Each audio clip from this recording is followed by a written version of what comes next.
Bismillahirrahmanirrahim. Assalamualaikum warahmatullahi wabarakatuh. Waalaikumsalam. Sampurasun, Sobat Ngariksa. Alhamdulillah pada malam ini hari Jumat malam biasa kita melanjutkan ngaji manuskrip kuno Nusantara. Kali ini Ngariksa episode ke-14.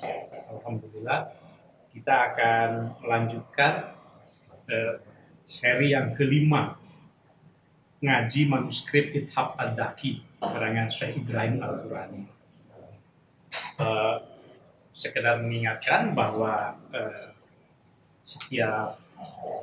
setelah 2 minggu ngariksa dengan tema yang tematis, kita melanjutkan kembali menyelesaikan manuskrip abad ke-17 tentang tasawuf Ithaf Ad-Daki karangan Syekh Ibrahim Al-Qurani.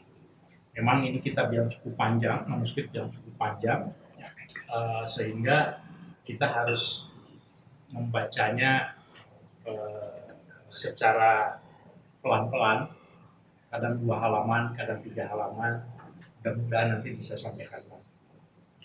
Sobat Ngariksa, pertama-tama saya ingin mengajak mari kita hadiahkan terlebih dahulu, kita baca surat Al-Fatihah khususnya kepada mu'alif, kepada pengarang Syekh Ibrahim Al-Qurani, seorang ulama besar pada abad ke-17 di Madinah. Meskipun tidak pernah ke Nusantara, tetapi Syekh Ibrahim Al-Qurani adalah seorang ulama yang menjadi guru utama bagi sejumlah ulama Nusantara. Mari kita bacakan surat Al-Fatihah, mudah-mudahan karya-karyanya, apa yang sudah diwariskan kepada kita bisa memberikan manfaat untuk penguatan pengetahuan kita khususnya tentang ulumul asrar, ilmu-ilmu yang terkait dengan tasawuf.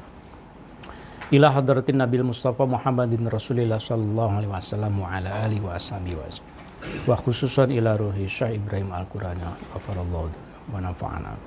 Syulillahi Al-Fatihah. A'udzubillahi minasyaitonirrajim. Bismillahirrahmanirrahim. Alhamdulillahirabbil alamin arrahmanirrahim maliki yaumiddin. Iyyaka na'budu wa iyyaka nasta'in. Ihdinas siratal mustaqim. Siratal ladzina an'amta 'alaihim ghairil maghdubi 'alaihim waladdallin. Sobat Ngariksa, judul seri kelima ini saya beri judul Tauhidul Wujud. Tauhid al-Wujud menurut Ibrahim Al-Qurani. Ini merupakan rangkaian sesungguhnya dari argumen dari Syekh Ibrahim Al-Qurani tentang apa yang disebut olehnya di awal sebagai min ulumil asrar wal haqaiq, ilmu-ilmu rahasia, ilmu-ilmu hakikat. Kita menyebutnya secara sederhana itu kan tasawuf begitu ya, ilmu tasawuf. Jadi ada beberapa argumen, nanti saya coba refresh secara singkat supaya ada kesinambungan terhadap tema kita yang sekarang ini, Tauhidul Wujud. Tauhid artinya mengesahkan. Di bagian awal itu Syekh Al-Qurani pernah juga membahas tentang makna tauhid ini. Kalau saya mengatakan wahadtullaha gitu, wahadtullaha, kan tauhid itu kan masdar ya, masdar, bentuk masdar dari wahada yuwahidu tauhidan. Itu sulasi mazid an-naul awal bab kedua, fa'ala yufa'ilu taf'ilan, wahada yuwahidu tauhidan ya. Nah, kalau saya mengucapkan wahadtullaha, kata Al-Qurani, bukan berarti ja'altullaha wahidan. Aku menjadikan Allah esa, bukan makna ja'altu. Nah, tetapi yang dimaksud adalah nasabtu gitu. Aku menisbahkan sifat esa gitu, al-ahadiyah ilallah. Karena sesungguhnya Allah itu tidak perlu dibuatkan menjadi esa, secara zatnya kan sudah esa. Nah, kira-kira begitu. Jadi tauhidul wujud itu mengesahkan wujud tunggal. Kita akan berbicara tentang wujud tunggal. Kalau dalam terma yang lain kan wahdatul wujud ya. Kita pasti sangat mengenal. Kalau di Jawanya manunggaling kawula Gusti. Nah, dalam tradisi-tradisi agama, bukan hanya Islam sesungguhnya, pembicaraan tentang metafisik, aspek metafisik dalam agama itu bukan hanya milik Islam saja memang. Tetapi juga ada dalam tradisi-tradisi agama yang lain, dalam tradisi Hindu, Buddha. Nah, ini saya kebetulan baru mendapat buku ini juga dari Kang Adit ya. Saya ucapkan selamat ini Kang Aditya Gunawan, filolog Sunda yang sekarang sedang studi PhD di Paris. Ini baru terbit di Perpustakaan Nasional Bima Swarga. Bima Swarga tentang Bima. Sesungguhnya ini juga sebetulnya berbicara tentang aspek metafisik di dalam tradisi Hindu. Kan ada Dewa Ruci juga kan, ada serat Dewa Ruci ya, mungkin pernah dengar juga gitu ya. Nah, jadi ini kita membicarakan sesuatu yang sebetulnya ada dalam berbagai tradisi. Nah, ini penting supaya kita tidak mengetahui hanya bahwa ini dari Islam saja, kira-kira begitu. Jadi tauhidul wujud itu ingin menjelaskan konteks wahdatul wujud dalam pemahaman Syekh Ibrahim Al-Qurani. Kira-kira pertanyaannya sama sih dengan pertanyaan-pertanyaan sebelumnya. Sesungguhnya memahami Tuhan itu, Allah itu dalam aspek tanzih dan tasbihnya seperti apa. Tanzih kan menyucikan Tuhan. Tuhan itu ditempatkan dalam posisi yang pokoknya suci sekali. Tapi kan ada aspek tasbih juga, terutama di dalam wahdatul wujud itu. Itu seperti apa? Cara meniadakan tasbihnya itu seperti apa? Nanti kita akan diskusi melihat bagaimana Al-Qurani mensintesiskan pandangan tentang tauhidul wujud ini juga dengan pandangan-pandangan sufi yang lain seperti Imam Al-Junaid misalnya gitu ya. Baik, ini kita bikin buat milenial, klasik itu asik. Jangan dikira bahwa manuskrip yang ini, yang begini-begini nih, yang sudah sepuh usianya, yang aksaranya juga susah, jangan dikira tidak asik. Sesungguhnya ini yang hadir-hadir ini muda-muda semuanya. Saya yang paling tua. Nah, Sobat Ngariksa, jadi saya ingin di sini menyebut Syekh Ibrahim Al-Qurani itu sebetulnya sebagai seorang penafsir Ibnu Arabi. Kita sering mendengar nama kalau penafsir pemikiran Ibnu Arabi itu Al-Qunawi misalnya ya. Tentu itu seorang mufassir Ibnu Arabi yang besar.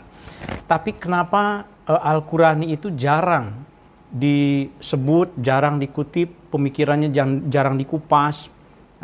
Saya kira ini satu tantangan buat para sarjana, karena nyatanya karangan Syekh Ibrahim Al-Qurani itu lebih dari 100 karya di berbagai bidang keilmuan. Jadi lebih dari cukup untuk disebut sebagai seorang ulama besar. Ini Ithab hanya salah satunya saja yang sudah saya teliti tahun 2006-2008. Judul bukunya Tafsir Wahdatul Wujud bagi Muslim Nusantara waktu itu ya. Ini kita seri kelima. Baik, untuk memulainya saya tentu harus mengingatkan lagi karena di seri yang kelima sekarang saya akan masuk pada argumen ke-7 sebetulnya.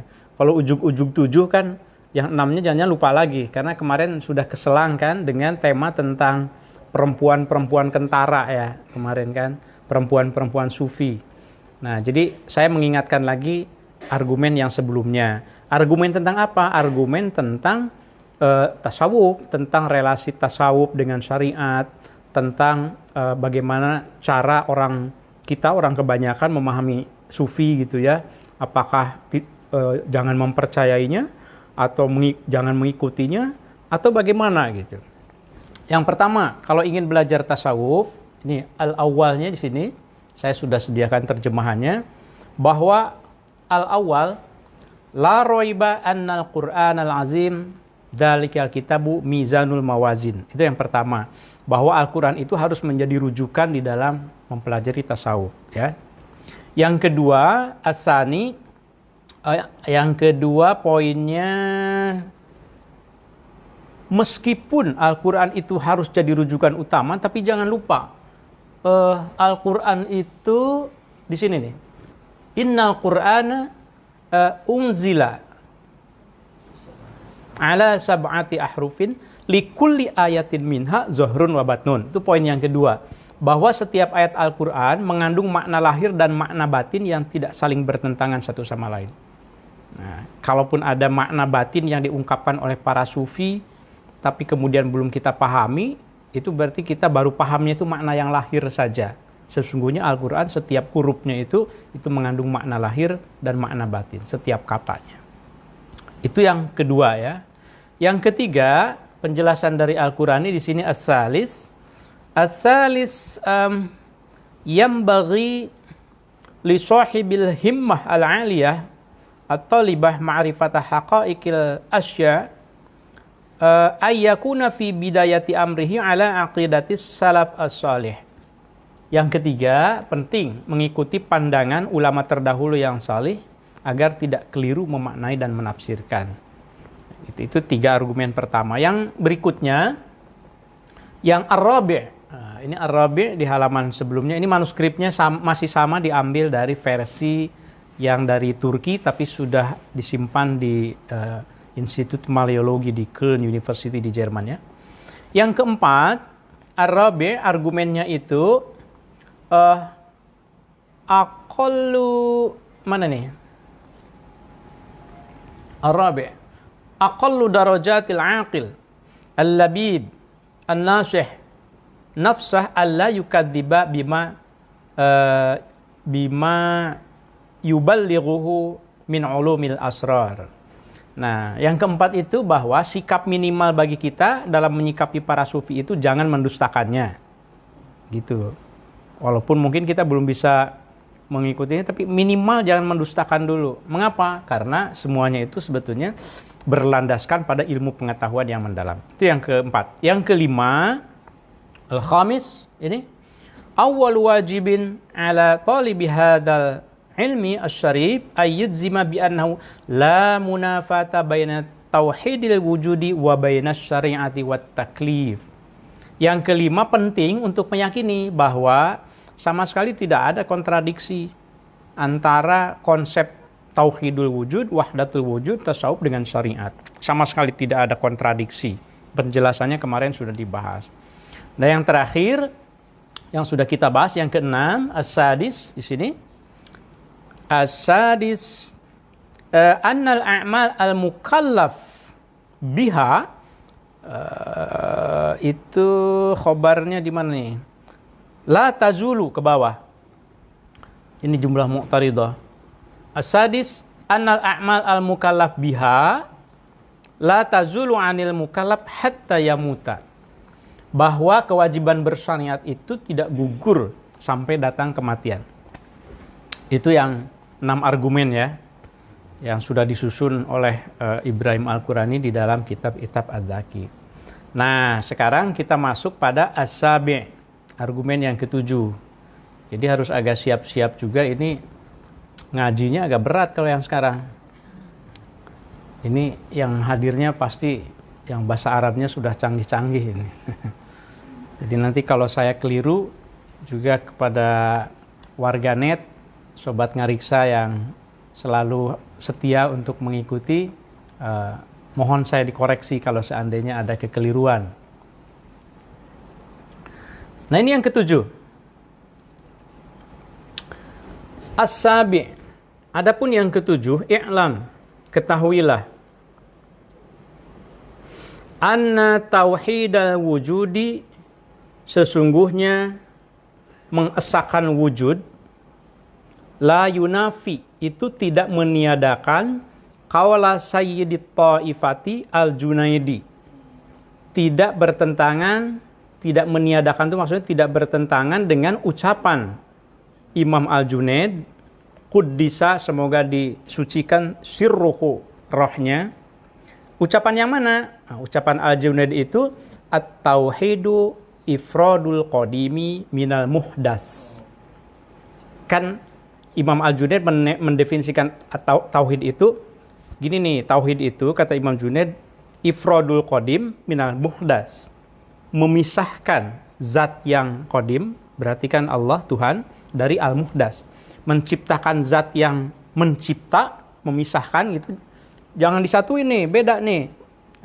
Dipisahkan dari al-muhdas, dari makhluk. Gitu. Itu kan menurut Imam Al-Junaid. Lalu kalau begitu tauhidul wujud, padahal kan tauhidul wujud itu kan satu, wujud tunggal. Kalau begitu bertentangan dong dengan konsep Al-Junaid. Tidak, kata Al-Qurani. Ya, nanti tentu seperti biasa, argumennya akan disampaikan di belakang. Tidak ada kontradiksi. Yang kedua, wala qaula ahli sunnati. Ya. Dan juga tidak bertentangan dengan ucapan ahlus sunnah. Ahlus sunnah itu banyak tentu para ulamanya, termasuk di dalamnya juga Al-Qusairi, termasuk sebetulnya sebagian dari Al-Asy'ari gitu ya. Wala qaula ahli sunnah, dan juga tidak bertentangan dengan ucapan para ulama ahlus sunnah. Ucapan yang mana? Yang mengatakan bahwa at-tauhidu nafyut tashbihi wa ta'tili.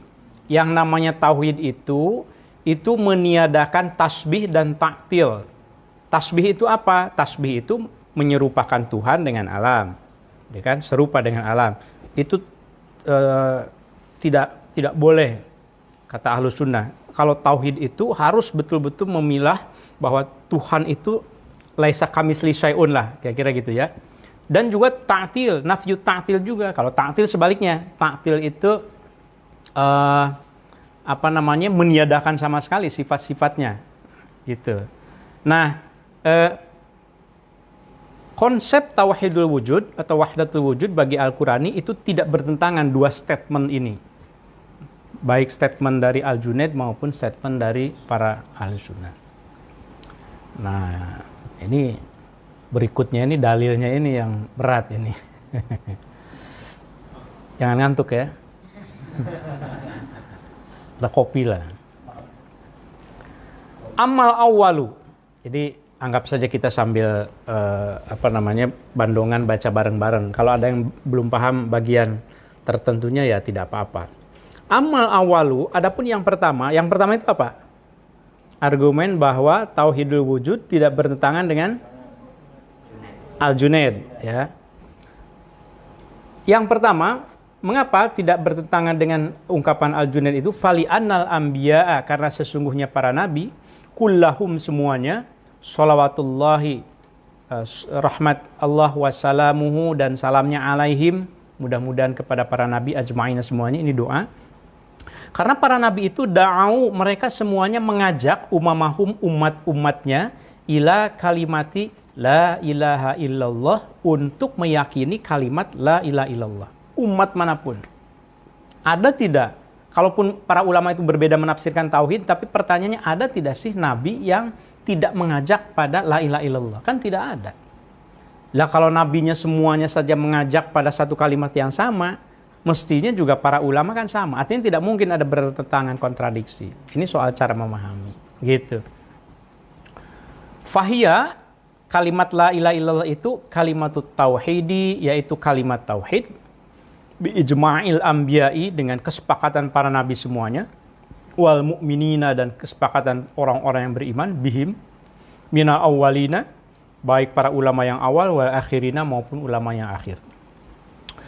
Fahiyya, kalimat la ilaha illallah itu, al kalimatu adalah kalimat al jami'atu, yang menghimpun li jami'i maratibit tauhidi, menghimpun semua tingkatan tauhid.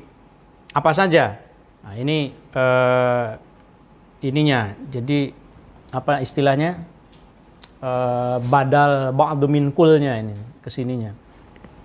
Martabat tauhid itu maksudnya tauhidil uluhiyati, tauhid ketuhanan, wa tauhidil af'ali, wa tauhidis sifati, wa tauhidil wujudi. Jadi semua tingkatan tauhid itu semuanya dicakup di dalam kalimat la ilaha illallah.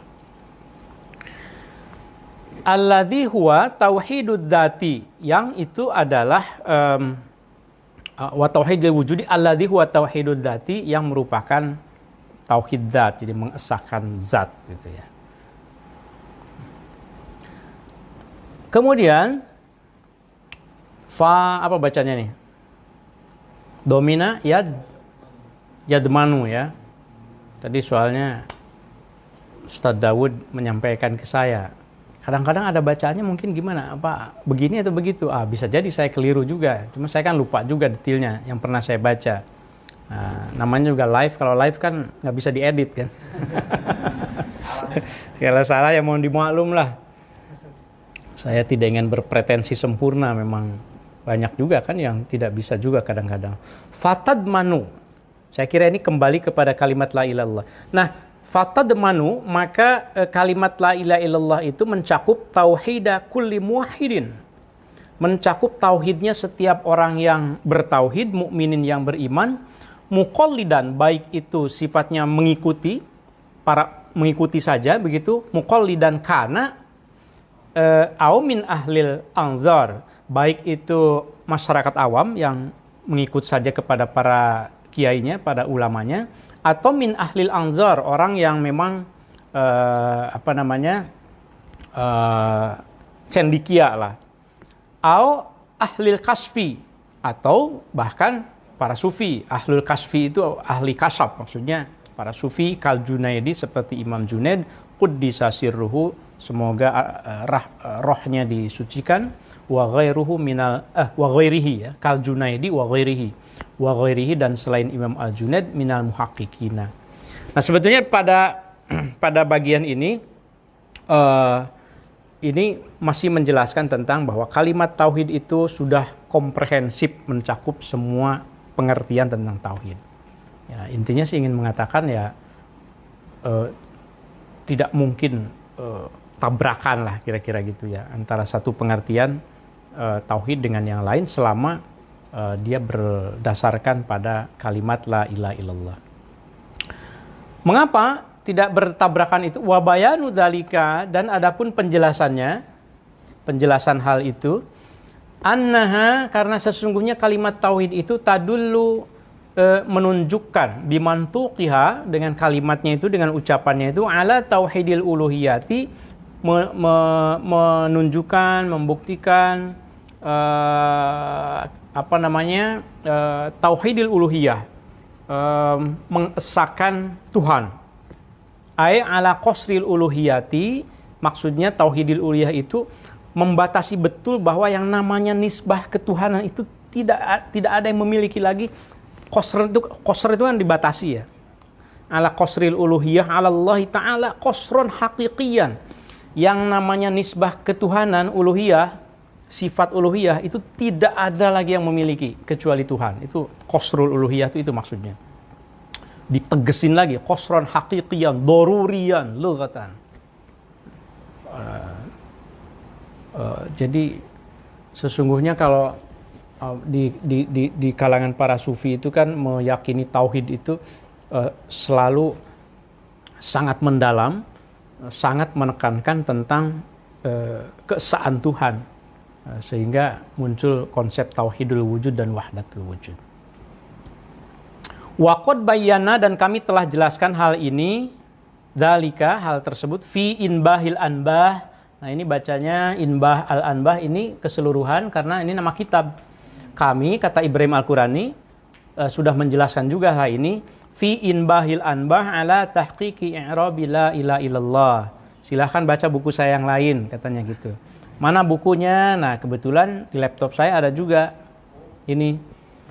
Ketika saya cek laptop yang dulu tahun 2006 itu, ada juga nih inbah al-anbah ini, karangan Al-Qurani.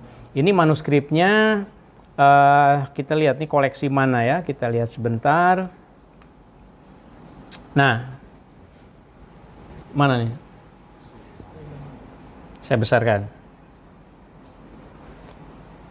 Süleymaniye, Turki, berarti di Istanbul. Jadi ini koleksi dari perpustakaan di Istanbul, Qismi Laleli.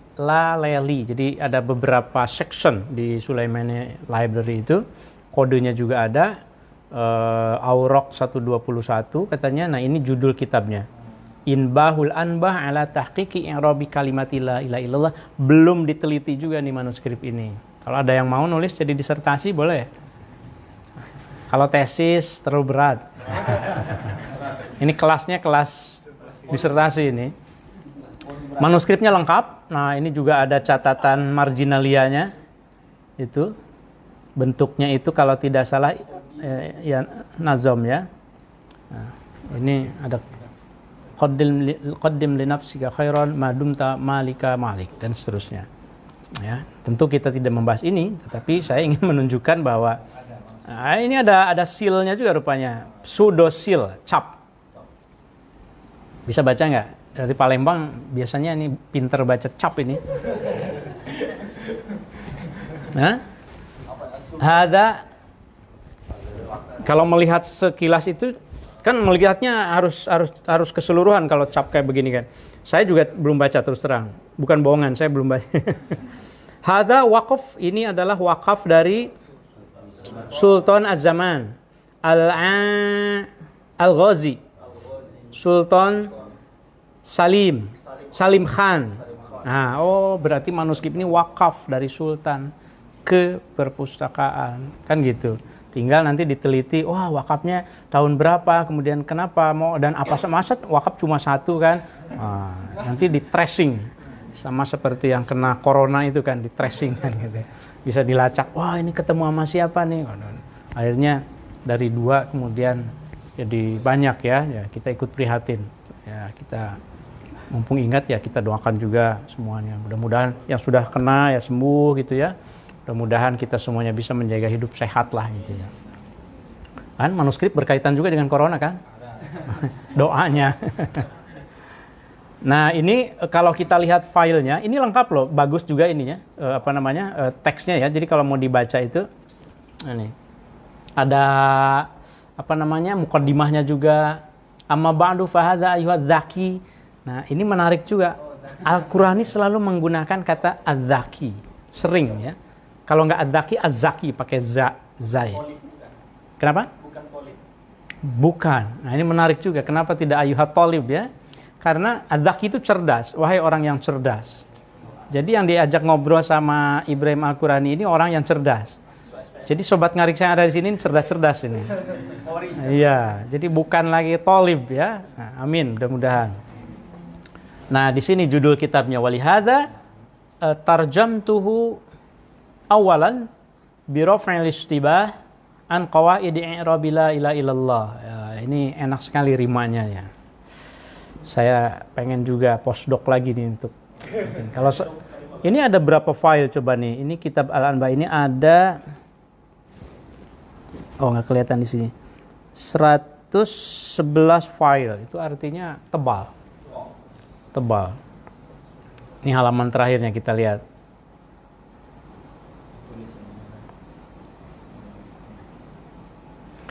Jadi sekarang itu sebetulnya kita dimudahkan dengan digitalisasi. Digitalisasi itu bukan untuk mengeksploitasi manuskripnya kemudian semata-mata dibuka akses yang tidak bermanfaat, bukan. Ini dengan digitalisasi itu, ini saya juga nggak pernah loh, saya nggak pernah ke Istanbul, tapi ada manuskrip Al-Qurani yang di Istanbul, insya Allah saya sudah kumpulkan gitu ya. Nah, karena digitalisasi. Nah, ini halaman terakhirnya ada kolofonnya juga. Ada capnya lagi dan seterusnya. Ya. Jadi lengkap ini. Kalau untuk sebuah disertasi insya Allah lengkap kalau mau. Ya. Yang belum selesai MA-nya tapi MA selesaikan. Apalagi yang S1-nya belum selesai. Nah. Jangan tersinggung ya. Ya. Baik. Karena kalau tidak tahu konteksnya ini susah membacanya, ini apa maksudnya fi inbahil anbah, nanti diartikan harus maknanya apa, padahal itu nama kitab kan gitu ya. Baik, kami sudah jelaskan ini dalam karangan kami Inbah al-Anbah ala tahqiqi rabbil ilallah. Tadi kan menjelaskan bahwa keyakinan tentang tauhidul uluhiyah itu maksudnya membatasi betul, jangan sekali-kali menisbahkan sifat uluhiyah kepada yang lain. Wa muqtadu hadzal qasri, puncak dari pembatasan uluhiyah itu adalah maksudnya apa sih? Goal terakhirnya itu yang harus kita yakini betul apa sih? Oh, ini nih.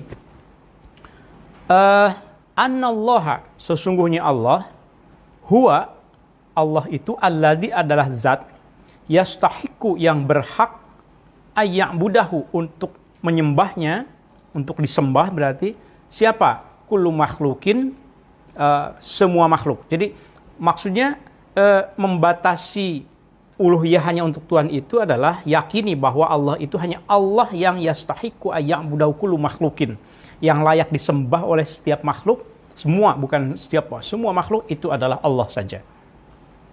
Wala yakunu dzalika. Nah, hal itu tidak mungkin bisa terjadi illa idza kana Allahu. Hal itu maksudnya Allah, hanya Allah yang berhak disembah itu tidak mungkin terwujud illa idza kana Allahu, hanya jika Allah itu huwa an-nafi ad-dar 'alal itlaq. Memang hanya Allah yang punya sifat mau yang an-nafi memberi manfaat maupun yang ad-dar gitu, yang memberi madarat. Ini untuk mengatakan contoh yang ekstrim. Mau yang A, mau yang B, Allah itu fa'alun lima yurid. Kira-kira begitu. Kalau dalam konteks sekarang juga kan situasi yang kita hadapi ini ya, yang wabah sampai cepat sekali di seluruh dunia, itu kan kalau kita melihatnya secara spiritual, tentu secara kesehatan kita sudah sama-sama melihatnya itu virus, kemudian belum ada obatnya, caranya adalah menjaga kesehatan dan seterusnya. Tentu kalau kita melihatnya dari secara metafisik, ketuhanan, uluhiyah, ya bagi Allah itu ya kan mudah sekali, fa'alul lima yurid gitu ya. Sebentar saja dengan tek yang ia kehendaki, maka terjadilah kun fayakun. Berarti sebetulnya kalau mau sebaliknya juga, kesembuhannya juga mestinya kan begitu.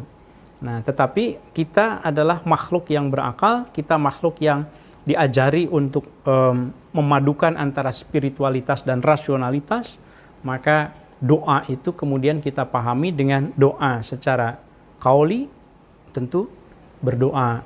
Nah, ada yang doa kunut juga kan, nazilah. Tapi doa itu doa fi'li dengan melakukan pengobatan misalnya. Oke, itu kira-kira. Jadi hanya Allah yang mutlak. Ini kata al-itlaq ini akan menjadi kata kunci Syekh Al-Qurani, bahwa dalam meyakini keesaan Tuhan juga itu harus itlaq, harus mutlak betul. Mengapa? Li'annal huluhiyata, karena sesungguhnya sifat ketuhanan itu bimakna ibadah, di dalamnya sudah makna ibadah. Wahiyya, ibadah itu at-ta'at, ketaatan, walinqiyad, kepatuhan, wal khudu, kepasrahan, wama dan sesuatu la yamliku, yang tidak memiliki naf'an wala dorron bin nisbah ila ba'dil makhlukina. Kalau ada sesuatu, satu zat yang tidak bisa ngapa-ngapain, tidak bisa ngasih manfaat, tidak bisa menentukan A, menentukan B, maka la yastahiqu ayya'budahu dzalikal ba'd. Dia tidak berhak sama sekali untuk disembah. Kita ini menghamba itu hanya kepada Tuhan. Tidak ada menghamba itu kepada, bahkan kepada pimpinan. Dari segi penghambaan konteks ini, maksudnya kalaupun kita dalam konteks keduniawian, kita sebagai anak buah, kita sebagai manusia, kita sebagai mahasiswa, ke dosen dan seterusnya, sebetulnya yang hakikinya itu adalah kita menghamba pada kebenaran yang al-haqnya itu. Artinya ketika kita berhadapan dengan sesuatu yang tidak hak, tidak benar, ya sebetulnya tidak ada yang perlu kita penghambakan. Kita hanya menghamba pada al-haq gitu ya. La yastahiqu ayya'budahu dzalikal ba'd wa yuti'uhu, la yastahiqu ayyuti'ahu. Maaf, bacanya bukan yuti'u tapi wa yuti'ahu karena wawunya wawu ataf. Wa yunqada lahu, juga la yastahiqu ayyunqada lahu, tidak perlu dipatuhi. Wa yukhda'a, dan juga tidak ada makhluk itu yang layak untuk diperhamba tadi ya. Wa qad dalla, dan telah menunjukkan al-qasru, batasan ini, ala annallaha, bahwa sesungguhnya Allah wa al-ma'bud, itu adalah yang berhak disembah, likulli makhlukin, bagi setiap makhluk, fahuwa an-nafi ad-dar. Maaf. Berulang ya. Mana? Oh, betul ya. Wa qaddalal qasru ala anna Allah wa al-ma'bud, yang disembah likulli makhlukin, bagi setiap makhluk, fahuwa, maka Allah itu an-nafi ad-dar alal itlaq. Wala yakunu kadzalika illa idza kana qadiran ala kulli syai'in. Tidak mungkin zat Allah itu punya sifat yang mutlak seperti itu, kecuali karena zatnya itu, dia itu memang qadiran ala kulli syai'in, mampu melakukan apa saja yang dikehendakinya.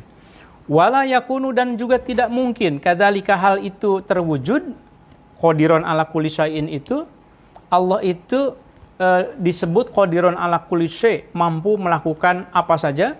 Wala yakunu kadzalika, hal itu tidak mungkin terwujud illa idza kanat qudratuhu dzatiyatan lahu. Ini hanya bisa terwujud ketika sifat kekuasaannya itu dzatiyat. Memang dzatiyatan lahu itu melekat betul pada dirinya. Kalau kudrotnya itu dikasih sama orang lain, ya diambil dong, hilang dong, tidak kudrot lagi. Nah, Allah itu qadir ala kulli syai' karena memang kekuasaannya itu dzatiyatan lahu. Masih nyambung lagi. Dzatiyatan itu wala yakunu, dan tidak mungkin kadzalika dzatiyatan itu terwujud illa idza kana, hanya jika Allah itu wajibal wujudi, wajib wujudnya lidzatihi, bagi zatnya tersendiri, bagi zatnya. Jadi ini rangkaian argumen sebetulnya kalau diperhatikan. Jadi mulai dari tauhidul uluhiyah, mengesahkan Allah itu mutlak. Mutlak itu karena mengapa mutlak? Karena memang Allah fa'alul lima yurid. Mengapa Allah itu berkuasa, bisa melakukan apa saja? Karena kekuasaannya melekat pada dirinya, tidak didapatkan dari yang lain. Mengapa juga kekuasaannya itu melekat? Karena ia wajibul wujud. Wujudnya itu wajib. Wujudnya itu wajib. Nah, kalau saya saya highlight ya, saya ingatkan kata-kata kuncinya. Pertama ada tauhidul wujud. Yang kedua ada itlaq, mutlak gitu. Yang kedua itu wajib. Itu 3 kata kunci di dalam pembahasan Al-Qur'ani terkait dengan wahdatul wujud itu ya. Wujud Tuhan itu wajib. Wa kulluha zahiratun 'inda al-iltifat wa la yattadihu dzalika 'inda tahqiq wal im'an illa idza kana haq subhanahu wa ta'ala 'ainal wujudil mahad. Ini penegasan berikutnya, bahwa wujud Tuhan itu al-mahad. Itu yang mahad itu pure murni, genuine. Wujud Allah itu al-mahad, yang genuine. Alladzi huwa al-wajibul wujud, yaitu yang wujudnya itu wajib lidzatihi.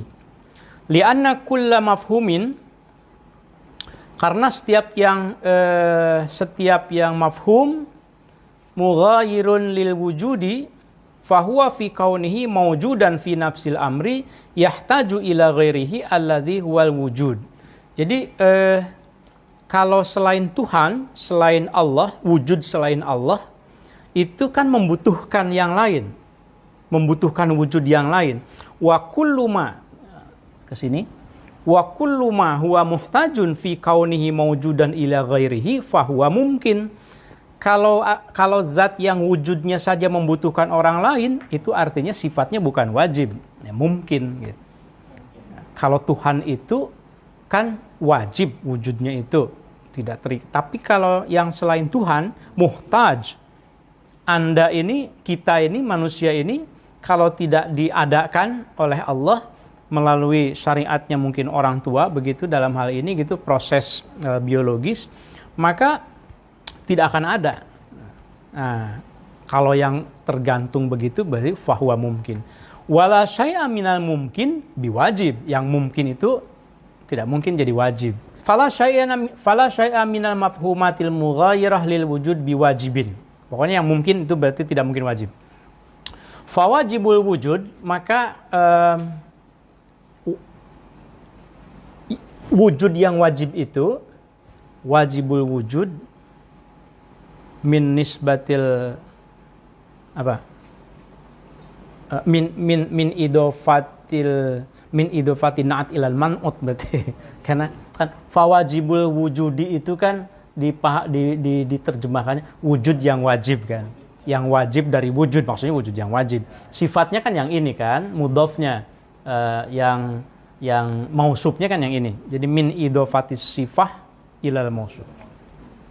Fawajibul wujudi, maka wujud yang wajib itu la yakunu, tidak mungkin ada illa ainal wujudil mahd, kecuali kalau wujudnya itu memang murni, genuine.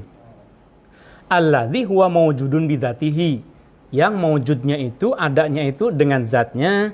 Qaimun bidzatihi, juga qaim, iqomahnya itu, berdirinya itu, maksudnya adanya dengan zatnya.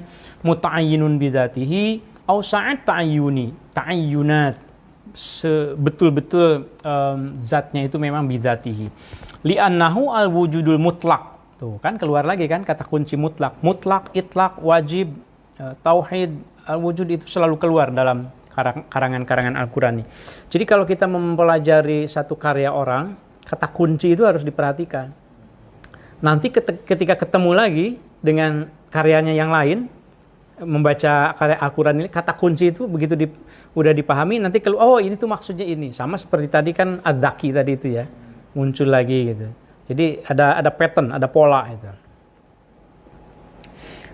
Li'annahu al-wujud al-mutlaq bil itlaq al-haqiqi alladzi, yang dimaksud dengan mutlak hakiki itu, nisbah bagi Tuhan adalah alladzi la yuqabiluhu taqyidun, yang tidak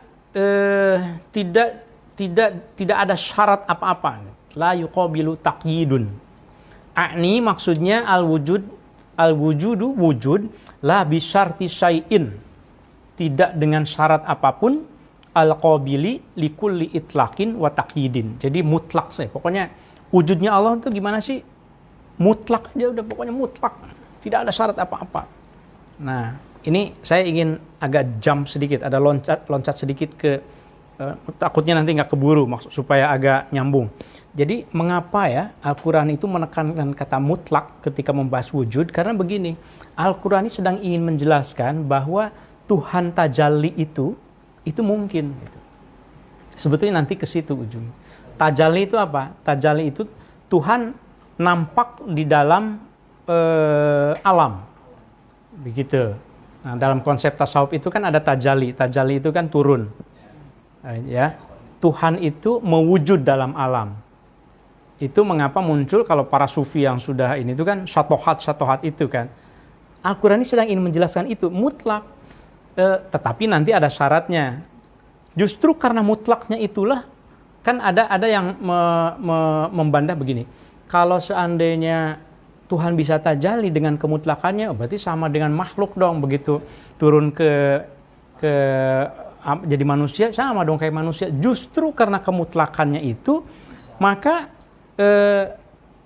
dia tidak terikat dengan si bentuk alamnya, dengan pokoknya betul-betul mutlak gitu. Sebetulnya nanti ujungnya itu ke situ. Ya, argumen tentang kemutlakan ini. Cuma ada di ujung nanti.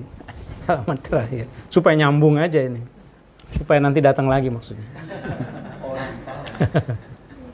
Baik, saya lanjut dulu. Fahuwa wujud mutlak itu al-jami'u li jami'il kamalat li dzatihi, yang menghimpun semua kesempurnaan. Wahwa, dan Allah itu yang wujud mutlak itu al-ghaniyyu bi dzatihi, yang tidak membutuhkan orang lain, zat lain, yang kaya dengan sendirinya, tidak tergantung. Fi wujudihi, dalam hal wujudnya. Wa kamalati, dan dalam hal kesempurnaan juga tidak perlu disempurnakan oleh orang lain. Itu artinya ya keagungan Allah juga tidak tergantung pada banyak dan tidaknya yang menyembahnya. Karena keagungan kesempurnaan Allah itu tidak sama sekali ada takyid, ada kaitannya dengan dia disembah atau tidak. Dalam hal ini mungkin kita bisa memahami ya ungkapan yang kelihatannya nakal gitu kan, dari Gus Dur misalnya dulu kan, Tuhan tak perlu dibela. Kalau secara lahir itu kan seperti tidak mendorong supaya kita itu membela agama Allah, sepertinya begitu. Nah, masalahnya logikanya, penjelasannya yang memang belum nyampe, mohon maaf. Nah, Karena kemutlakan Allah itu takyid betul, kamalatihi, kesempurnaannya, keagungannya itu sama sekali tidak tergantung, tidak ditentukan oleh yang lain. Wal muftaqir ilaihi masya. Wal muftaqir ilaihi, dan yang membutuhkan kepadanya, kepada wujud mutlak itu, masiwahu, selain zatnya, selain Allah, fi wujudihi, dalam wujudnya, wa kamalati.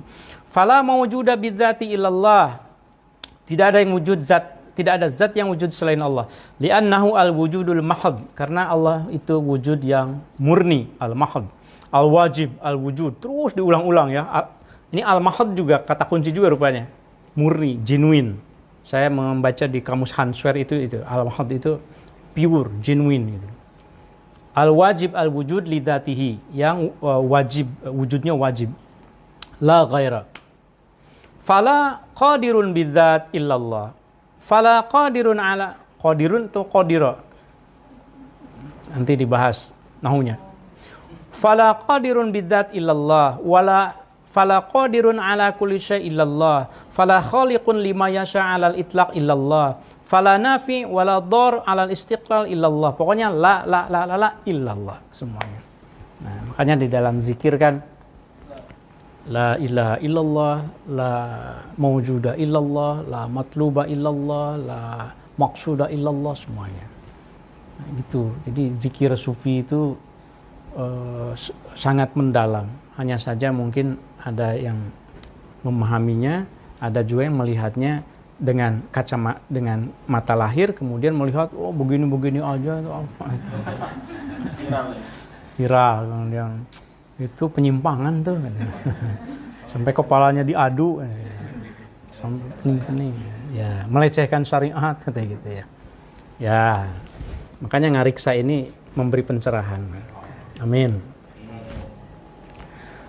Nah, kemudian yang berikutnya ke sini, fat tauhidu, maka tauhid itu ifradul qadim minal muhdas, ketemu lagi kan?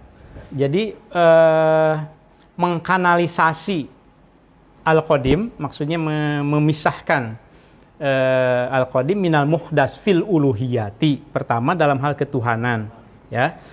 Itu beda, bukan beda, tapi memang dia menyendiri privilege dari sifat ketuhanan itu hanya untuk Allah. Wa wujubil wujudi, dan dalam hal wujud yang wajibnya, yang lain tidak wajib kan, mungkin tadi kan. Wal ghani adzati, secara zatnya tidak membutuhkan yang lain. Wal qudrah adzatiyah ala kulli syai', wal khalqi lima yasha' alal itlaq, menciptakan segala sesuatu juga dengan mutlak. Wa ghairi dzalika minal kamalat, semuanya. Wallahul qadim lahul wujud bidzat. Nah, ini elaborasi perbandingan antara qadim dan muhdas nih, menarik nih ininya, diksinya coba. Wallahu, dan adapun Allah al-qadim, yang qadim, yang terdahulu, yang mencipta, lahul wujud bidzat, wujudnya kan dengan sendirinya. Wal muhdas lahul wujud billah. Kalau muhdas, makhluk, itu wujudnya karena Allah. Wallahu lahul ghaniyud dzat, Allah itu tidak membutuhkan ke orang lainnya, zati, itu hakiki. Wal muhdas lahul faqrud dzati. Kalau muhdas justru yang melekatnya itu kebutuhannya, makhluk itu butuh ke yang lain. Begitu ada yang butuh, itu makhluk. Bagi Allah sama sekali tidak membutuhkan. Wallahu lahul qudrah bidzat, kekuasaan Allah juga melekat. Wal muhdas lahul qudrah billah. Kalau muhdas makhluk, kekuasaannya itu karena ada Allah. Wallahu qadirun ala syai'in wal muhdas la yaqdiru illa ala ma qadarahullahu. Dan seterusnya, sebetulnya panjang ya. Tapi saya nikmat sebetulnya membaca ininya itu ya. Diksinya itu enak sekali ya. Diksi membandingkannya itu. Wallahu yaf'alu ma yasha wal muhdas la yaf'alu illa ma sya'allah ayyaf'ala. Wallahu ma'budun likulli muhdas wal muhdas kullu 'abdun lillah, dan seterusnya. Baik.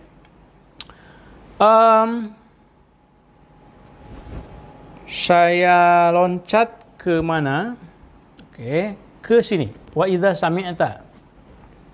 Nah, jadi sobat ngeriksa, wa idza sami'ta, kata Syekh Al-Qurani, kalau engkau sudah dengar takriro qaulil Junaid, tadi ungkapan Imam Junaid tadi, Quddisa sirruhu, sekarang gini, yakini deh, fa'lam, maka ketahuilah anna tauhidul wujud, bahwa tauhidul wujud yang saya jelaskan, kata Al-Qurani, itu la yunafihi, tidak ada kontradiksi, tidak bertentangan dengan ucapan Al-Junaid tadi, gitu. Mengapa? Li'anna qailina bi wahdatil wujud. Nah, ini jarang-jarang nih Al-Qurani menggunakan kata wahdatul wujud. Itu dalam keseluruhannya itu tauhidul wujud. Tapi kan sedang menjelaskan kitab apa? Ithaf itu sedang syarah bagi kitab At-Tuhfah Al-Mursalah. Nah, tentang martabat 7, tentang wahdatul wujud. Nah, penjelasannya li'annal qailina, karena para ulama yang menjelaskan di wahdatil wujud, tentang wahdatul wujud itu kan qad sorohu, mereka sudah menjelaskan bi annal haqaiq, bahwa sesungguhnya hakikat-hakikat al-kulliyati yang keseluruhan itu munhasiratun fi salasati aqsamin. Hakikat itu menurut para ulama sufi yang menjelaskan wahdatul wujud itu dibagi 3. Hakikat nih, soal hakikat. Pertama, qismin minha mansubun ilal haq. Pertama, ada satu hakikat, satu bagian yang mansubun ilal haq, itu khusus mukhtassun bihi, khusus hanya melekat pada al-haq, Allah saja. Ada sifat yang hanya melekat pada Allah saja. Itu para ulama wahdatul wujud juga meyakini begitu. Mana? Wadhalika, misalnya kal uluhiyati, nah, sifat ketuhanan itu mutlak milik Allah. Warrahmah adzatiyah, selain al-uluhiyah juga ar-rahmah adzatiyah asyamilah kulla syai', kasih sayang atau rahmat, sifat ar-rahmah yang melekat, yang mencakup keseluruhan segala sesuatu. Wahya al-wujud bi'tibaril fayadiyah, yaitu wujud yang fayadiyah itu emanasi, jadi wujud yang bisa memberikan pancaran ke alam, itu juga khusus untuk Allah. Wujud lain tidak bisa memberi fayadiyah, tidak bisa memberi pancaran. Waqal wujubi adzati wal qayyumiyati, juga dalam hal zat yang melekat atau al-qayyumiyah itu kan keberdirian, maksudnya iqomah. Jadi qiyamuh binafsihi itu sifat qiyamuh binafsi itu juga melekat hanya pada Allah. Allatihi al-qiyam binafsihi. Nah, ini ada penjelasannya. Wal iqomah li ghairihi wal ghani adzati wa nahwi dzalik. Itu jadi yang pertama hakikat itu dibagi 3. Yang pertama itu adalah yang khusus buat Allah. Yang kedua wal qismis tsani, yang kedua itu mansubun ilal kaun. Itu dinisbahkan kepada alam. Kalau tadi khusus privilege Allah, yang sekarang ada hakikat itu realitas atau hakikat ya. Itu mansubun ilal kaun. Kaun di sini alam. Wa mukhtasun bi, khusus buat alam. Tidak ada bagi Tuhan. Yang seperti apa? Nah, ini di halaman berikutnya. Yang khusus untuk kaun itu kal faqr, sifat faqr, butuh, itu khusus untuk al-kaun, khusus untuk makhluk. Wal adamiyah itu hilang, ketiadaan nggak berlaku bagi Tuhan. Wal adamiyah adzatiyah, wadzillah hina, wal imkan, sifat mungkin, itu juga mustahil bagi Tuhan. Wal kasrah, berbilang, juga tidak mungkin. Kalau kita ini kan beragam, Tuhan tidak beragam, tunggal, wujud tunggal. Nah, itu yang kedua. Yang ketiga, hakikat itu, yang ketiganya wal qismis salis, dan yang bagian yang ketiga mayun sabu ilal haq, sebetulnya adalah hakikat atau realitas atau sifat yang dinisbahkan kepada al-haq bil asolah, asalnya dari Tuhan, wa ilal kaun bitaba'iyatin. Gitu. Jadi awalnya asalnya itu dari Tuhan, kemudian berikutnya diberikan kepada makhluk gitu, kepada al-kaun. Nah, itu kategori yang ketiga. Wa ilal kaun bitaba'iyati idofatil wujud ilaihi gitu. Gitu ya. Seperti apa? Wadzalika mislul ilmi. Ilmu, pengetahuan itu awalnya kan al-alim kan. Tuhan kan al-alim. Tapi dikasihin netes gitu. Al-fayadiyah, netes. Nah, yang bisa meneteskan itu hanya Allah. Jangan merasa pintar itu karena belajar sendiri terus. Saya ini tidak ada itu campur tangan Tuhan. Alhamdulillah. Saya ini karena kuliah S4 gitu. S4 mah Samsung dong ya. S10 gitu. Nah, tidak ada. Wa ma utitu minal ilmi illa qalila. Aduh, kalau ngebandingin ilmu kita dengan ilmu Allah ya sama sekali, karena kita tetesannya saja. Mayun sabu ilal haq bil asalah wa ilal kaun bitabaiyah. Wal iradah, kehendak juga. Kita pengennya sehat, tapi kita sakit. Kan kita pengennya pergi, ternyata ada halangan. Wal qudrah, kekuasaan. Wa nahwiha, dan sebangsanya. Al qabilah lil idofah ilal haq, yang dinisbahkan kepada al haq. Jadi al qabilah lil idofah ilal haq fatakunu qadimah wa ilal kauni fatakun muhadisah. Jadi yang kategori ketiga ini sifat yang kalau dinisbahkan kepada Allah itu qadim, tapi kalau dinisbahkan kepada al-kaun hadis. Gitu. Apakah berarti sama? Sama berarti qadim dan hadis dan muhdas? Ya beda dong. Karena yang satu asolah, yang ini tabaiyah. Kalau Syekh siapa di Aceh? Syekh Abdul Rauf As-Sinkili itu kan mengungkapkannya itu dengan diksi azil, konsep azil, bayangan. Ini kalau ada bayangan, ini tangan saya, ini tangan, itu bayangannya. Saya gerak ke sini, ikut gerak ke sini gitu. Apakah ini itu sama dengan itu? Tangan itu sama dengan bayangan? Beda. Tapi kan sama gerak, iya. Tapi yang aslinya yang ini, yang itu hanya bayangan. Gitu. Kira-kira seperti itu. Makanya wama romaita idromaita walakinnallaha roma. Wah, ini ngaji tauhidnya tuh gitulah. Ini fakultas usuluddin ini. Ini saya kok fakultas adab kok jadi ngaji usuluddin begini ya. Gara-gara apa nih? Gara-gara filologi. Jadi filologi itu kunci untuk masuk pada semua bidang ilmu pada dasarnya. Ya, nanti kita akan masuk pada manuskrip-manuskrip perubatan, manuskrip tabib, manuskrip kesehatan. Itu saya menyimpan banyak manuskrip yang berbagai jenis gitu ya. Kenapa bisa jadi ke mana-mana? Karena filologi itu ilmu kunci. Nah, jadi ini yang terakhir ini penting ya, bahwa ketika sesuatu itu turun ke bumi, maka menjadi beragam, menjadi kas. Itu mengapa dalam tasawuf ada ungkapan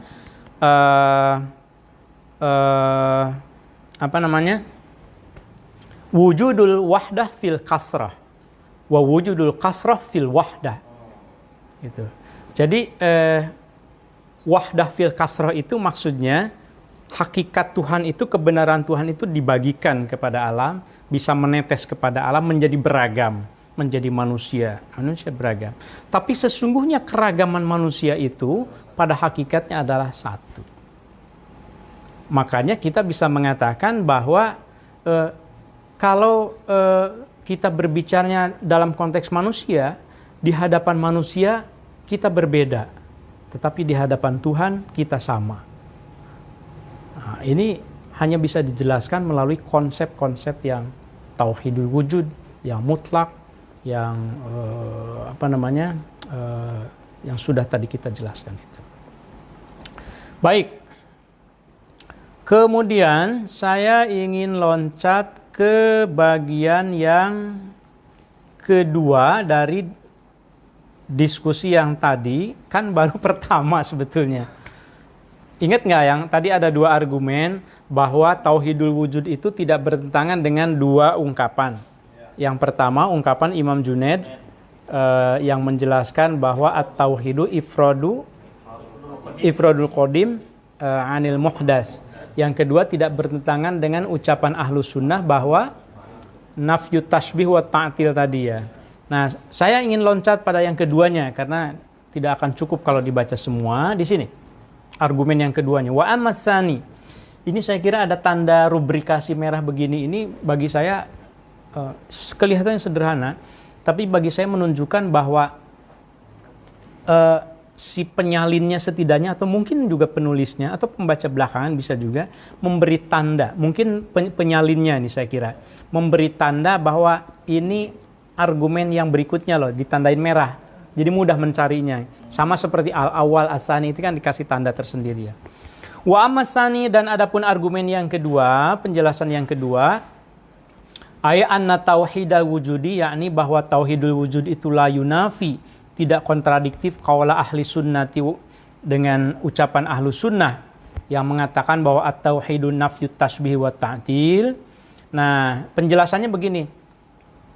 Falamma tabayyana, ketika sudah jelas mimma sabaqa taqriruhu, dari penjelasan yang awal tadi, alla ilaha illallah, bahwa kalimat la ilaha illallah itu dalatun, menunjukkan ala jami'i darajati tauhidi, bahwa sesungguhnya kalimat la ilaha illallah, kalimat tahlil itu memang sudah mengisyaratkan semua tingkatan tauhid, bisorohiha, dengan sangat jelas, ala tauhidil uluhiyati, yang mencakup pada tauhid ketuhanan, wabil tizamiha ala baqiyatil maratibi allati minha tauhidu wujubil wujud. Ini panjang penjelasan ininya, kalimatnya. Maka saya cari kuncinya di sini.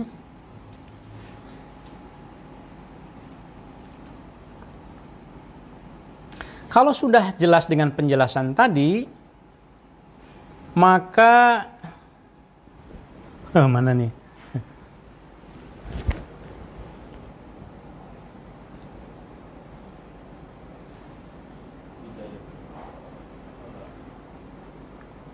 Oke, kita lihat ke sini aja dulu deh. Mungkin nanti juga ketemu ya.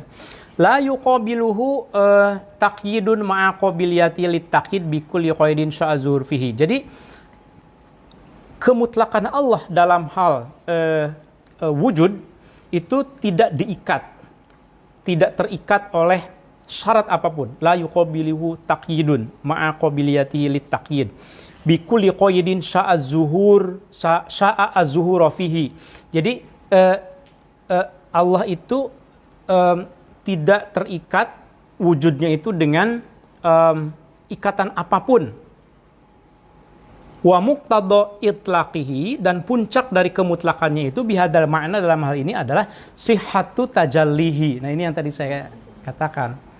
Puncak dari penjelasan tentang kemutlakan Allah itu sihhatu tajallihi, sahnya atau bolehnya tajallinya Allah, penampakan Allah, fi ayyi suratin sya'a zuhura fiha wa biha, dalam bentuk apapun yang Allah kehendaki, namanya juga mutlak, gitu kan? Wa biha ma'a baqa'i tanzihi, tapi dengan tetap dia memiliki sifat tanzih. Tanzih itu transenden, suci kan? Bukan berarti ketika Allah tajalli ke alam itu kemudian sifat tanzih Allah hilang, bukan itu. Nah, ma'a baqa'i tanzih, mengapa bilaisa kamisli syai'un, dengan tanzihnya itu dengan ayat Al-Qur'an, dengan dalil gitu, laisa kamisli syai'un. Yang kalau Anda menerjemahkan laisa kamisli syai'un apa?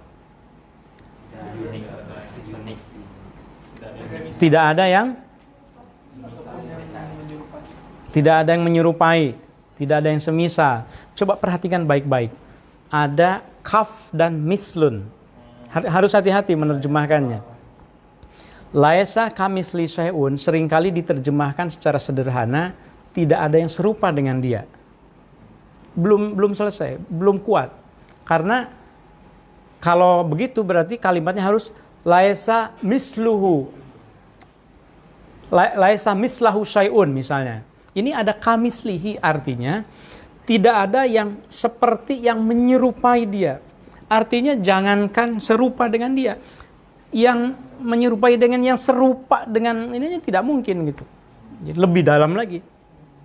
Laisa kamisli syai'un. Jadi saking tanzihnya, saking privilege-nya ketuhanan Allah.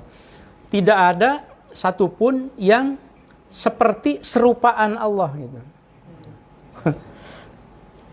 Tingkatannya itu lebih tinggi lagi.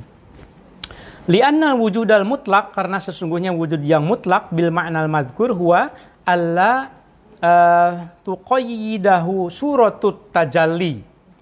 Gitu. Jadi tidak diikat, tidak dipersyaratkan dengan bentuk tajallinya apa. Terserah Allah dong. Idla suratalahu dzatiyatan fala taqtadidatuhu suratan khassah. Tidak harus membentuk bentuknya itu apa, hatta yalzim taqidu biha la annahu alladzi la yasihu ayatajalliya fi surah wa illa lakana wujudan bisyar. Nah, jadi tidak ada syarat. Tidak syarat apapun, bentuknya apapun, pokoknya mutlak. Jadi makanya kata kunci tauhidul wujud, kemudian wujubul wujud, wajib wujud, mutlak, dan seterusnya, itu menjadi kata-kata kunci sekali lagi. Baik, saya kira itu argumen kedua yang sesungguhnya menarik untuk dibaca di bagian belakang penjelasannya, tapi kata kuncinya tadi sudah ketemu di yang ini nih. Jadi kalau sudah bilang wa muqtado itu ya pun kalau dalam konteks penelitian itu research statementnya itu wa muqtado itlaqihi, di sini nih yang harus diperhatikan. Jadi maksudnya adalah boleh bagi kalau boleh disimpulkan gitu ya, dalam pandangan Syekh Ibrahim Al-Qurani, boleh Tuhan itu bertajalli gitu, nampak di dalam surah yang tidak bisa ditentukan karena Allah maha mutlak, tidak ada syarat apapun dalam hal wujudnya itu, kira-kira begitu ya. Baik Sobat Ngariksa, itulah bagian yang sangat panjang. Nah, saya ingin menutupnya itu dengan mengingatkan bahwa kita sesungguhnya komaknya di sini. Biasa ada warna merah, warna merahnya mana? Ini ya. Nah, jadi ini bagian terakhirnya. Nanti supaya kita lanjutkan pada bagian berikutnya, kita lihat di sini. Ada satu semacam kesimpulan juga barangkali. A'ni al-iman bilaisa kamisli syai'un ma'al iman bitajalli fil mutasyabihat alal wajhil laik bijalali dzatillahi wa fidzalika nafyut tasbih wa ta'til wallahu yaqulul haq wa huwa yahdis sabil. Jadi di sini sesungguhnya Syekh Ibrahim Al-Qurani ingin menutup pembahasannya itu dengan menegaskan bahwa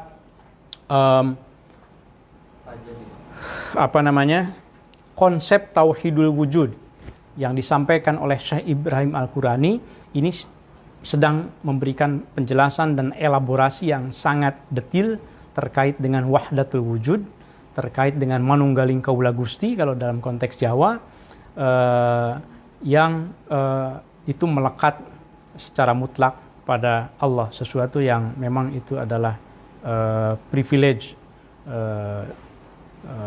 maha al-haq gitu ya.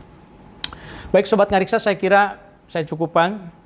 Mudah-mudahan pembahasan yang memang berat ini tetap bisa dipahami oleh Sobat Ngariksa. Nanti bisa diulang-ulang lagi. Kalau seandainya sudah selesai, nanti bisa dilihat di channel Ngariksanya, di channel Ngariksa di YouTube. Nanti ada pengumumannya di sini. Ya. Sambil istirahat saya minum kopinya, saya persilahkan kalau ada yang mau bertanya.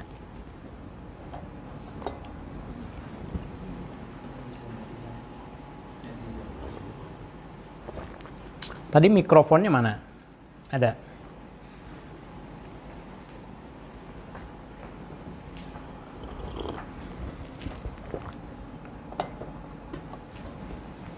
Dari warganet ada yang memantau tidak?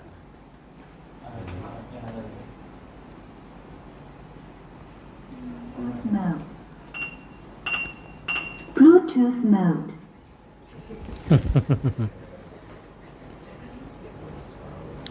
Ya, dari sini saja dulu. Silakan. Singkat, padat. Ada pertanyaan dari Ya, agak keras. Silakan. ada yang tanya yang dari Aceh.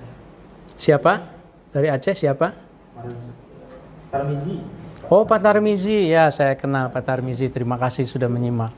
yang dikaji hari ini kitab apa? Gitu.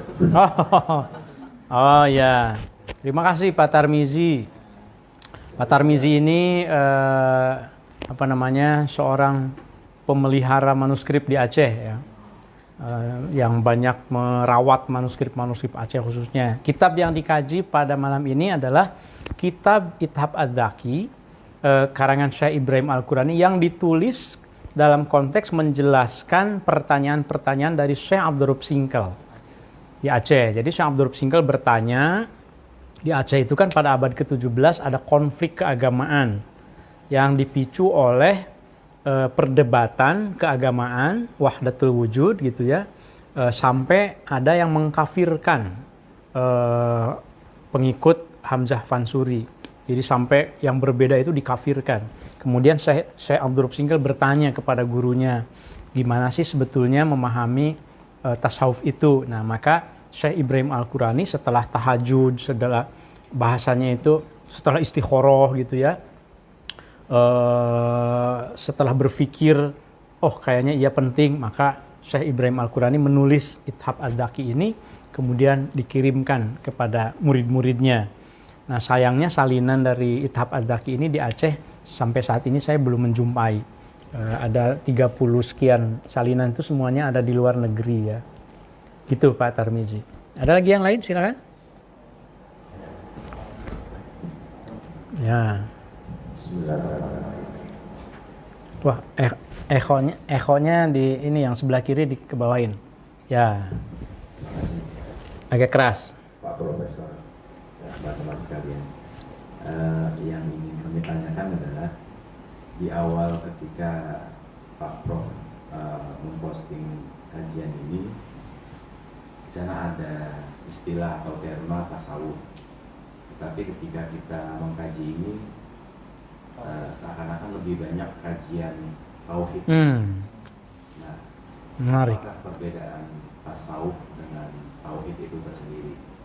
Dan kami juga pernah dengar itu ada istilah tasawuf falsafi. Nah, apakah ini ada kaitannya juga?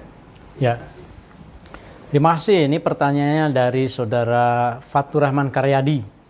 Biasa dipanggil Atung katanya. Ngakunya sih Atung Oman katanya. Saya nggak tahu itu Omannya dari mana itu.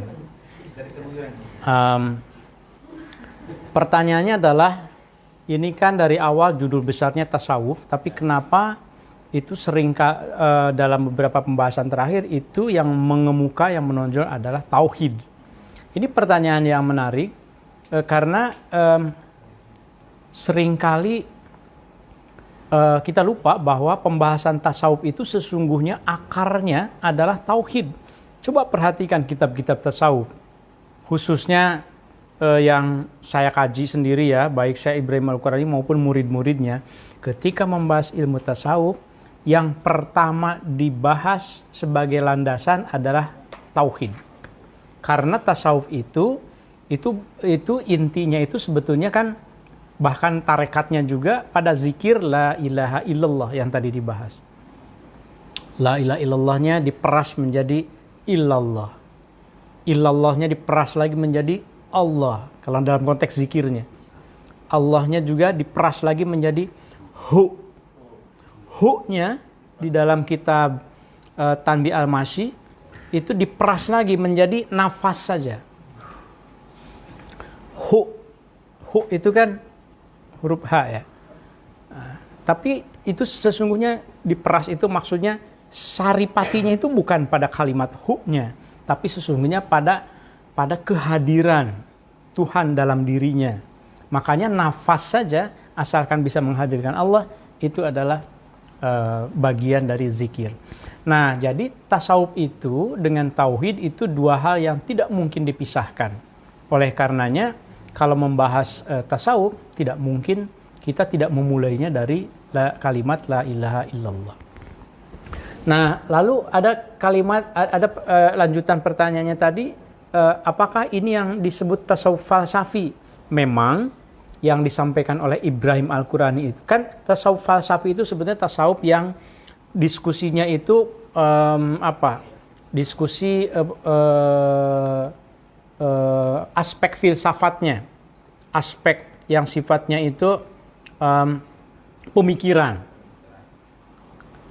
Sebagai perbandingan, tasawuf itu ada yang sifatnya amali, ada yang sifatnya itu tasawuf zikirnya, pokoknya tidak berbicara pemikiran, itu tasawuf amalinya. Anda sholat saja itu bisa sebetulnya dipraktekkan dalam konteks sufistis atau dibicarakan dalam konteks tasawuf, itu bisa juga. Tapi itu amalinya. Anda berzikir, Anda mempraktekkan hal-hal yang sifatnya spiritual, termasuk bersemedi barangkali gitu ya. Kalau istilah kita ada yang uzlah misalnya, berzikir, itu juga sebetulnya sedang mengamalkan tasawuf. Tapi kalau sudah pemikiran, nah yang ini, kalau pemikiran itu pasti dia berbicara tentang hubungan ontologis antara Tuhan dan alam. Nah, itu yang disebut dengan tasawuf falsafi. Memang Syekh Ibrahim Al-Qurani lebih menonjol dalam hal itunya, karena ia belajar, kalau boleh saya bacakan sedikit ya tentang Al-Qurani supaya ada gambaran. Jadi Syekh Ibrahim Al-Qurani ini maksudnya untuk menggambarkan mengapa ia concern dengan tasawuf falsafi.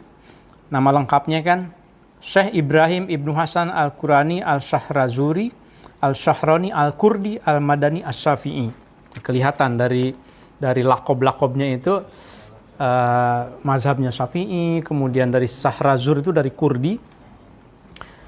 Seperti terlihat dari embel-embel namanya, ini saya ambil dari buku saya, sekalian promosi. Al-Qurani berasal dari Shahrazur, sebuah kota di Hauraman, atau yang sekarang dikenal sebagai Iraki Kurdistan di perbatasan Persia. Para penulis biografi Arab menyebut Al-Qurani dengan sejumlah lakob. Abul Irfan, Burhanuddin, Abu Ishaq, Abu Muhammad, Abul Waqt, dan seterusnya. Nah, itu tentang Al-Qurani. Kemudian ada satu paragraf yang saya tulis di sini, saya tandain.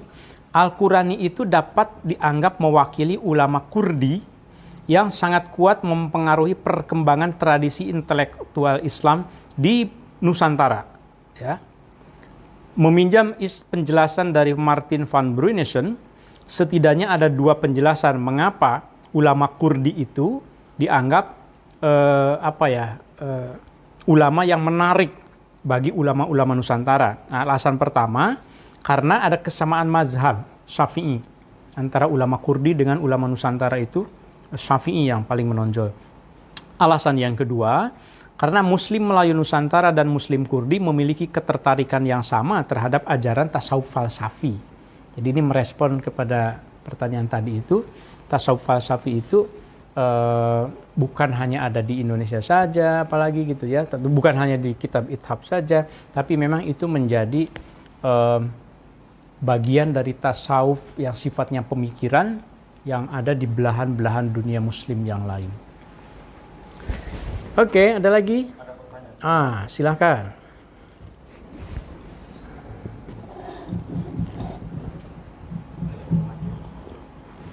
Ini ada pertanyaan dari netizen, dari Abdul Hakim Abidin. Dia dari Tuban. Apakah Tauhidul Wujud yang mengelaborasi tentang pemahaman wahdatul wujud, mungkinkah seorang awam mampu mencapai puncak pemahaman tersebut dan terimplementasi dalam melakukannya setelah mencapai titik wahdatul wujud? Dan dalam konteks sekarang, bagaimana atau mungkin adakah yang sampai mencapai puncak itu, atau paling tidak ada ajaran tersebut yang masih dilestarikan? Mengingat dalam kacamata fikih atau syar'i, seseorang tokoh yang monumentalnya Syekh Siti Jenar dianggap salah. Mohon penjelasannya. Ya, ini diskusi yang memang sudah lama sering ditulis juga begitu ya, bahwa ada tokoh-tokoh yang mengajarkan, mengemukakan ajaran tentang tasawuf falsafi itu kemudian menjadi kontroversial. Tadi menyebut contoh Syekh Siti Jenar, kemudian tentu di Aceh juga Hamzah Fansuri dan seterusnya gitu ya. Memang faktanya bahwa seperti dijelaskan dalam muqaddimah Ithaf Az-Zaki juga, ketika seseorang itu mempelajari yang disebut dengan ulumul asror ini, ilmu-ilmu yang sifatnya hakiki, rahasia, hakikat, tapi dia belum mempelajari syariat, maka memang biasanya ujung-ujungnya itu menganggap bahwa yang tasawuf falsafi ini keliru, kemudian kafir, kemudian menyimpang, sesat, dan seterusnya gitu ya.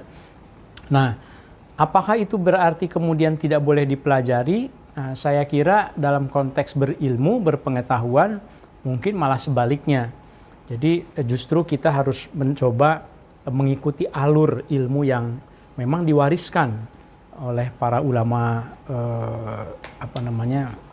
terdahulu gitu ya kepada kita.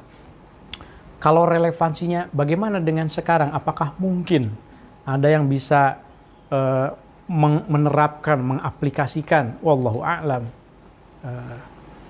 Yang jelas bagi saya mempelajari tasawuf, spiritualitas, kalau mau ditempatkan dalam konteks sekarang adalah mengajak kita bersama bahwa di dalam beragama tidak cukup hanya mempelajari syariat saja.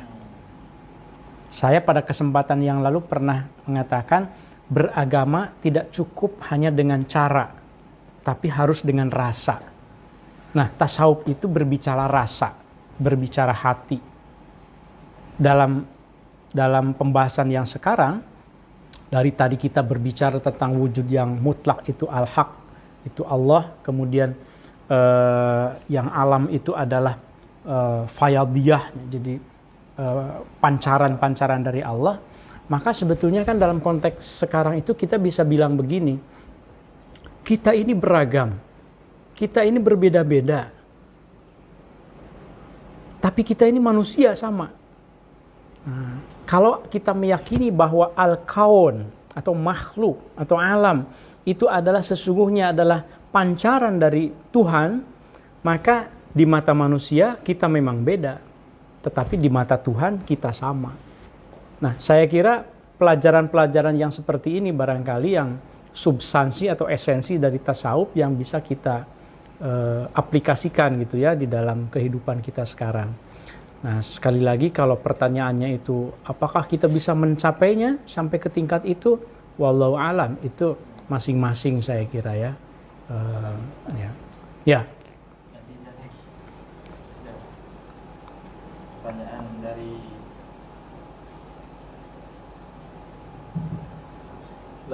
Pak Tarmizi lagi, Pak. Beliau Berarti menyimak terus ya Pak Tarmizi. Alhamdulillah. Alhamdulillah. Apakah Syekh Abdul Rauf As-Singkili sengaja mencari referensi untuk bahan dialog secara intelektual dengan Syekh Hamzah Al-Fansuri? Apakah Syekh Abdul Rauf As-Singkili sengaja mencari referensi untuk bahan dialog? Jadi untuk bahan dialog dengan Syekh Hamzah Fansuri. Tentu perlu diketahui bahwa masa hidup Syekh Hamzah Fansuri dengan Syekh Abdul Rauf Singkil itu jauh sekali. Tidak ada data yang pasti kapan Syekh Hamzah Fansuri wafat, tapi riset yang terakhir dari Profesor Guillot dan Kalus di Prancis tahun 2001 itu menulis artikel hasil penelitian arkeologis bahwa Hamzah Fansuri itu sudah wafat pada tahun 1527. 1527. Artinya kemudian ada Saifur Rijal juga kan yang berdebat dengan aku, hidupnya di pertengahan abad ke-17. Artinya hampir 100 tahun bedanya dengan Hamzah Fansuri. Nah, artinya dialognya dalam pengertian bukan dialog langsung tentu saja, tapi dialog dengan karya-karya atau dengan pengikut-pengikut Hamzah Fansuri. Memang kalau jawabannya apakah Syekh Abdul Rauf Singkil dalam rangka mencari referensi, betul. Jadi pada masa lalu, bayangkan Syekh Abdul Rauf Singkil itu belajar di Mekah, Madinah, dan kota-kota lain 19 tahun belajar agama. Tapi ketika ditanya orang, tentang sesuatu, itu masih bertanya juga. Masih bertanya. Sampai kan dijelaskan di dalam Muqaddimah Ithaf Adzaki, inna bila Jawa qad fasha fi ahliha kutubul asrari wal haqaiq. Di satu negeri yang disebut Jawa ada tersebar kitab-kitab hakikat dan seterusnya. Lalu kalau tidak salah kalimatnya itu waqad talaba minni ba'dun minal jawiyin. Jamaat, bukan ba'dun, jamaat minal jawiyin. Meminta kepada saya sebagian jemaah jawiyin. Jawiyin itu ulama yang berasal dari Nusantara nanya kepada saya tentang ilmu-ilmu hakikat itu. Hinan ba'dahin, berkali-kali. Itu artinya memang Syekh Abdul Rauf Singkal betul-betul sangat membutuhkan petunjuk dari gurunya gitu. Jadi tidak sembarangan menjawab juga, walaupun ia sudah menjadi ulama yang sesungguhnya sangat mumpuni. Karena ini berat sekali. Jadi saya juga mohon izin, mohon maaf kepada para guru yang memang sudah lebih lebih alim tentu saja, termasuk gurunya Ustadz Daud ini di Palembang, Pak Malan kalau menyimak. Saya bukan berarti merasa sok tahu dan merasa sok bisa. Kebetulan yang bisa live ini saya gitu. Ya sudah saya bacakan saja gitu ya. Jadi ini betul-betul bukan karena saya merasa tahu. Wallahu a'lam sama sekali. Allah Maha mengetahui lah. Baik. Ya. Ini ada 3 menit lagi. Masih ada?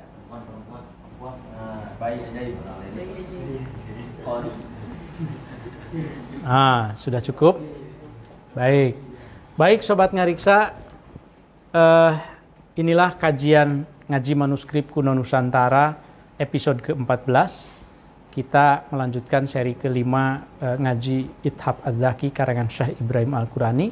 Tadi kita sudah fokus untuk membahas tentang Tauhidul Wujud, Tauhid Wujud menurut Syekh Ibrahim Al-Qurani. Saya sangat berharap mudah-mudahan apa yang tadi kita diskusikan bisa memberi tambahan pengetahuan kepada kita betapa literatur tentang filsafat Islam yang ditulis dalam konteks Nusantara itu sesungguhnya banyak bisa memberikan pencerahan kepada kita. Kita tidak selalu harus merujuk pada kitab-kitab yang tidak berkaitan dengan Nusantara untuk mengetahui sebuah pengetahuan Islam yang klasik, tetapi kita juga memiliki kitab-kitab apalagi yang ditulis oleh para ulama Nusantara sendiri. Memang bentuknya masih banyak manuskrip. Mudah-mudahan Ngariksa bisa menjembatani untuk mengenalkan khasanah manuskrip Nusantara kita kepada para audien, khususnya pada Sobat Ngariksa sekalian. Terima kasih banyak. Hatur nuhun juga buat yang sudah subscribe di YouTube channel Ngariksa.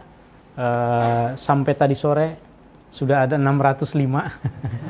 Daripada sebelumnya 300, berarti kan 100 kali lipat ya. 2 kali lipat ke 100. Pengennya 100 kali lipat saja. Hatur nuhun, terima kasih. Mudah-mudahan bermanfaat buat kita semuanya. Terima kasih. Assalamualaikum warahmatullahi wabarakatuh. Salam Ngariksa.